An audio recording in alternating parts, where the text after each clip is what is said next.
दोस्तों, मेरे प्यारे मित्रों, कैसे हैं आप लोग। आप सभी का मेरे इस चैनल अननोन कोड्स में स्वागत है।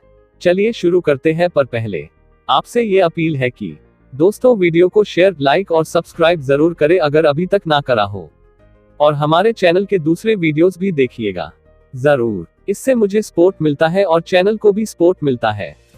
दोस्तों, वीडियो को आखिर तक जरूर देखिएगा। अब शुरू करते हैं आज का टॉपिक।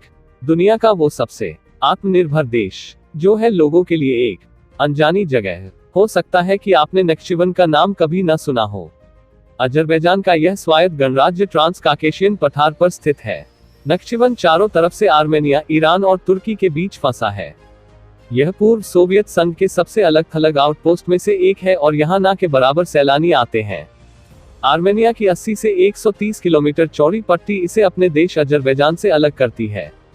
4.5 लाख की आबादी दुनिया के सबसे बड़े लैंडलॉक एक्सक्लेव में रहती है। इसका क्षेत्रफल बाली के बराबर है। यहाँ सोवियत काल की इमारतें हैं, सोने से जड़ी गुंबद वाली मस्जिदें हैं और लोहे की जंग जैसे लाल रंग के पहाड़ हैं।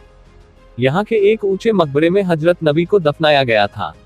पहाड़ पर बने मध्यकालीन किले को लोनली प्लेनेट ने यूरेशिया का माचू पिचू करार दिया था। साफ सुथरी राजधानी। नक्शिवन की राजधानी बेहद साफ सुथरी है।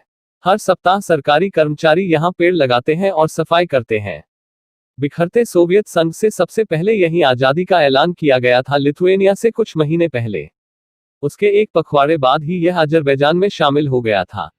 अजरबैजान की राजधानी बाकू से 30 मिनट की फ्लाइट लेकर नक्शिवन सिटी पहुंचने से पहले मुझे इस बारे में कुछ भी पता नहीं था। पिछले 15 साल में मैं सोवियत संघ से अलग हुए दूरदराज के इलाकों की सैर करता रहा हूँ। मैंने रूसी भाषा सीखी, ट्रांसनिस्ट्रिया जैसे छोटे देश पहुंचा, तजिकिस्तान और किर्गिस्तान के चुनावों को देखा, लेकिन नक्शिवन की यात्रा नहीं कर सका। बाहरी दुनिया के लिए अनजानी जगह। नक्शिवन में सोवियत संघ की सीमा नाटो के सदस्य देश तुर्की से मिलती थी। यह ईरान से भी सटा हुआ है, इसलिए सोवियत संघ के ज्यादातर नागरिक भी यहां आसानी से नहीं पहुंच सकते थे। सोवियत संघ से अलग होने के 30 साल बाद भी रूसी भाषा बोलने वाले लोगों और बाहरी दुनिया के लिए यह अनजानी जगह है। अजरबैजान का वीजा हो तो कोई भी व्यक्ति यहां पहुंच सकता है। सैर के लिए यह महफूज जगह है, फिर भी यहां के अधिकारी विदेशियों के आने पर चौकन्ने हो जाते हैं। अजरबैजान एयरलाइंस के विमान से उतरकर मैंने इमिग्रेशन डेस्क पार की, तभी एक आदमी ने मेरे कान में फुसफुसाकर कहा, पुलिस, वे तुम्हारे बारे में बात कर रहे हैं। मैंने पूछा, वे कैसे जानते हैं कि मैं कौन हूँ। उन्हें बताया गया है कि ब्रिटेन का एक नागरिक लाल शॉर्ट्स पहने हुए है। शायद बाकू हवाई अड्डे से ही नक्शिवन के सुरक्षा अधिकारियों को मेरे आने की जानकारी दे दी गई थी। उन्हें लगा होगा कि मुझे पहचानने का सबसे आसान तरीका मेरे शॉर्ट्स हैं। हजरत नूह की जमीन। नक्शिवन के साफ सुथरे हवाई अड्डे से बाहर आकर मैंने टैक्सी ली और यहाँ के दूसरे बड़े शहर ओडुबट की ओर बढ़ने लगा। चमचमाती काली मर्सिडीज चलाने वाले मिर्जा इब्राहिमोव गाइड का भी काम करते हैं। शहर की बेदाग सड़कों से गुजरते हुए उन्होंने कहा, आपको यहाँ कूड़े का एक तिनका भी नहीं मिलेगा। मैं पूछना चाहता था कि यहाँ की सड़कें, चौराहे और सोवियत काल की रिहायशी इमारतें कैसे इतनी स्वच्छ रहती हैं। तभी मेरा ध्यान 8 कोनों वाले बुर्ज की ओर चला गया। इस्लामिक शैली में बने इस बुर्ज पर संगमरमर की टाइल लगी है। इब्राहिमोव ने बताया कि स्थानीय लोगों के दिल में इसके लिए खास जगह है। नूह का मकबरा दुनिया की उन 5 जगहों में से एक है जिसके बारे में कहा जाता है कि नबी को वहीं दफनाया गया था। यहाँ के लोगों को पक्का यकीन है कि उनकी मातृभूमि ही हजरत नूह की जमीन है। कुछ विद्वानों का कहना है कि नक्शिवन अर्मेनियाई भाषा के 2 शब्दों को मिलाने से बना है, जिसका अर्थ होता है वंशजों की जगह। स्थानीय किंवदंतियां।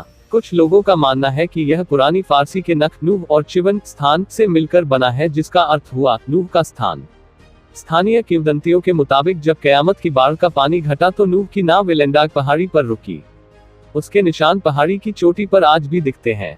नक्शिवन के कई लोग आपको बताएंगे कि हजरत नूह और उनके अनुयायियों ने अपनी बाकी जिंदगी वहीं काटी और वे लोग उन्हीं के वंशज हैं।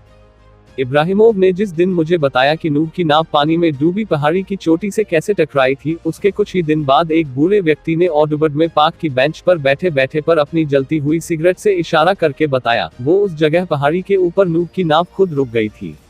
पिछले करीब 7500 वर्षों में जब नूह और उनके अनुयायी माउंट एलेंडाग या पास के माउंट अरारात, आप किससे पूछ रहे हैं उस पर निर्भर करता है, से उतरे, तब से उनके वंशज पर्शियन, ऑटोमन और रूसी शासन के अधीन रहे। पिछले कुछ दशकों में आर्मेनिया के साथ इसका जमीन विवाद चल रहा है। आर्मेनिया से युद्ध। 1988 में जब अधीन गणराज्यों पर सोवियत संघ की पकड़ कमजोर पड़ रही थी, तब दक्षिण पश्चिमी अजरबैजान में नख्चिवन के पास नागोर्नो कारबाख में आर्मेनिया के नस्लीय समूहों ने अजरबैजान से युद्ध छेड़ दिया। 1994 में संघर्ष विराम होने तक इस हिंसा में करीब 30,000 लोग मारे गए। 1988 में अर्मेनियाई बहुल नस्लीय समूहों ने नख्चिवन को अजरबैजान और सोवियत संघ से जोड़ने वाले रेल और सड़क मार्ग बंद कर दिए थे। ईरान और तुर्की में आरस नदी पर बनाए गए 2 छोटे पुलों ने नख्चिवन को भुखमरी और पतन से बचाया। नाकेबंदी में फंसे नख्चिवन के लोगों में आत्मनिर्भरता की भावना पैदा हुई। आर्थिक रूप से पुलों और पड़ोसियों पर निर्भर रहने की बजाय उन्होंने अपना खाना खुद उगाना शुरू किया और जरूरत के सामान खुद बनाने लगे। 2005 में कच्चे तेल से अजरबैजान की आमदनी और जीडीपी बढ़ी तो नख्चिवन में भी निवेश बढ़ा। इससे आत्मनिर्भरता की राष्ट्रीय भावना और विकसित हुई। आज उत्तर कोरिया की तरह अजरबैजान का यह एक्सक्लेव दुनिया के उन चुनिंदा उदाहरणों में से एक है जो आर्थिक रूप से किसी और देश, बाहरी सहायता या अंतर्राष्ट्रीय व्यापार पर निर्भर नहीं है। नख्चिवन की आर्थिक नीति ने यहाँ के खान पान को भी बदला। यहाँ के लोग स्लो फूड और ऑर्गेनिक खेती की ओर मुड़े। यह राष्ट्रीय गौरव का स्रोत बना जिसने इस जगह को पहचान दी। सेहतमंद खाना। यहाँ भोजन को बहुत सम्मान दिया जाता है। ईरान सीमा के पास लंच करते हुए इब्राहिमोव के दोस्त इरशाद हसानोव कहते हैं, हम इस तरह खाते हैं क्योंकि हम यह कर सकते हैं। खाने की कमी की यादें उनके जहन में ताज़ा हैं, लेकिन आर्थिक निर्भरता की सोवियत नीति को छोड़ने के बाद नख्चिवन ने अपनी नीति बनाई। इसमें कीटनाशकों के प्रयोग पर रोक लगाई गई, ऑर्गेनिक खाने को अपनाया गया। सेहत को लेकर जागरूकता ने सुनिश्चित किया कि लोग बल्बस नस्ल की जिन भेड़ों को खाएं वे नख्चिवन के खेतों से आए। वे मछलियां भी स्थानीय झीलों की खाते हैं। वे नख्चिवन के पहाड़ों की तलहटी से जंगली सोआ, नागदौना और मीठी तुलसी लेते हैं। यहाँ तक कि नमक भी नख्चिवन की भूमिगत गुफाओं से निकाला जाता है।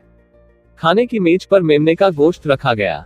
उसके साथ सब्जियों का सलाद, चीज, फ्लैट ब्रेड, कबाब, ताजी ट्राउट मछली, बियर और वोडका परोसी गई। वोडका में 300 तरह की जड़ी बूटियां मिलाई गई थी जिन्हें पास के पहाड़ों से लाया गया था।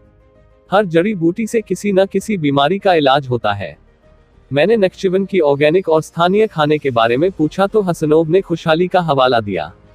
हमारे लोग तंदुरुस्त हैं और हम पहले की तरह बीमारियों से ग्रसित नहीं हैं क्योंकि हम जो भी खाते हैं वह प्राकृतिक है। केव थेरेपी। मैंने एक बड़ा टमाटर खाया तो उसकी मिठास मेरे मुंह में भर गई।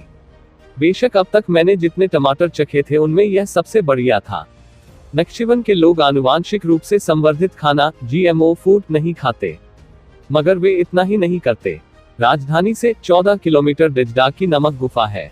पूर्व सोवियत संघ की नमक खदान के अंदर एक चिकित्सालय है। दावा किया जाता है कि यहाँ का 13 करोड़ टन शुद्ध प्राकृतिक नमक अस्थमा से लेकर ब्रोंकाइटिस तक कई तरह की सांस की बीमारियों को ठीक कर सकता है। इब्राहिमोव और मैं अंधेरी गुफा के अंदर उतरे तो नख्चिवन की 30 डिग्री सेल्सियस वाली गर्मी गायब हो गई। इब्राहिमोव ने लंबी सांस ली। बहुत अधिक धूम्रपान करने वाले इब्राहिमोव को केव थेरेपी से फायदा हुआ था। यहाँ दुनिया के सभी कोनों से लोग आते हैं। पिछले साल उरुग्वे से आए एक आदमी को भयंकर अस्थमा था। यहाँ से वह ठीक होकर गया। उसी समय स्कूली बच्चों और उनके शिक्षकों का एक दल नमक की गुफा में रात बिताने के लिए आया। वापस शहर में आकर मैंने सफाई के जुनून के बारे में पता करने की ठानी। स्वच्छता के किसी भी पैमाने पर नख्चिवन अजरबैजान का सबसे साफ शहर है। साप्ताहिक साफ सफाई, सड़कें और गलियां बुहारी हुई मिलती हैं। पेड़ अच्छी तरह छंटे हुए दिखते हैं और खरपतवार का नामोनिशान नहीं मिलता। नॉर्वेजियन हेल्सिंकी कमेटी की विस्तृत रिपोर्ट के मुताबिक इस उपलब्धि का श्रेय सरकारी कर्मचारियों को जाता है, जैसे शिक्षक, सैनिक, डॉक्टर और अन्य सरकारी कर्मचारी। वे छुट्टी के दिन स्वेच्छा से सड़कें साफ करने में हाथ बंटाते हैं। नाकेबंदी के दौरान ईंधन के लिए लोगों ने जंगल काटे थे। उसकी भरपाई के लिए लोग पेड़ लगाते हैं। इस प्रथा की जड़ें सोवियत काल की परंपरा सुबोतनिक में है। लोग स्वेच्छा से पेड़ लगाते हैं, उन्हें किसी तरह का भुगतान नहीं किया जाता। शनिवार की एक सुबह इब्राहिमोव ने मर्सिडीज बंद कर दी और पास के खेतों की तरफ इशारा किया। धूप में कुछ लोग काम कर रहे थे। वे फलों के पेड़ लगा रहे हैं। सुबोतनिक की परंपरा के फायदे स्पष्ट दिखते हैं। हर पेड़ के साथ यहाँ ऑक्सीजन की मात्रा बढ़ती है, लोगों के फेफड़े मजबूत होते हैं और स्वादिष्ट फलों की आपूर्ति बढ़ती है। स्वैच्छिक काम या मजबूरी। नॉर्वेजियन हेल्सिंकी कमेटी की उसी रिपोर्ट के मुताबिक जिसे भी इस स्वैच्छिक काम से आपत्ति होती है उसे सरकारी नौकरी से तुरंत इस्तीफा देना पड़ता है। आर्थिक विकास मंत्रालय के एक कर्मचारी ने इसे स्वीकार किया। नक्शिबन स्टेट यूनिवर्सिटी के एक प्रोफेसर का कहना है कि वहां के शासक वासिफ तालिबोव, जिनको कई लोग तानाशाह समझते हैं, मुफ्त श्रम से भारी कमाई कर रहे हैं। यात्रा के आखिरी चरण में मुझे ख्याल आया कि क्या नक्शिबन की स्वच्छ छवि सिंगापुर से मिलती जुलती है, जहां सस्ते श्रम की उपलब्धता और सरकार की नाराजगी के डर से साफ सफाई होती है। नक्शिबन एक पहेली है जिसे मैं नहीं सुलझा पाया। क्या यह एक प्रगतिशील और आत्मनिर्भर एक्सक्लेव है जो आत्मनिर्भर स्वयंसेवकों से आबाद है, या सब कुछ दिखावे के लिए है, या इन दोनों का घालमेल है? इतना निश्चित है कि यह पहले जैसा नहीं है। सोवियत काल की तरह लोग रेस्तरां में फुसफुसाकर बातें नहीं करते, बल्कि बाहरी लोगों से भी खुलकर बातें करते हैं। सरकारी कर्मचारी यहां सप्ताह के अंत में स्वैच्छिक श्रमदान करते हैं, बावजूद इसके कि देश की जीडीपी पिछले 15 साल में 300% बढ़ गई है। यहाँ के लोग अपनी सांस्कृतिक पहचान को दूर देश से आए नबी से जोड़ते हैं, मगर स्थानीय सरकार खुद को घेरे में समेट कर रखती है। तो दोस्तों, हमारे चैनल अननोन कोड्स में दी गई ये जानकारी आपको कैसी लगी, हमें कमेंट कर बताएं। चैनल को लाइक, शेयर और सब्सक्राइब करें, और हाँ, घंटी वाले आइकॉन को भी दबाएं। और चलते चलते खुश रहें, मस्त रहें, आबाद रहें, स्वस्थ रहें। धन्यवाद मित्रों।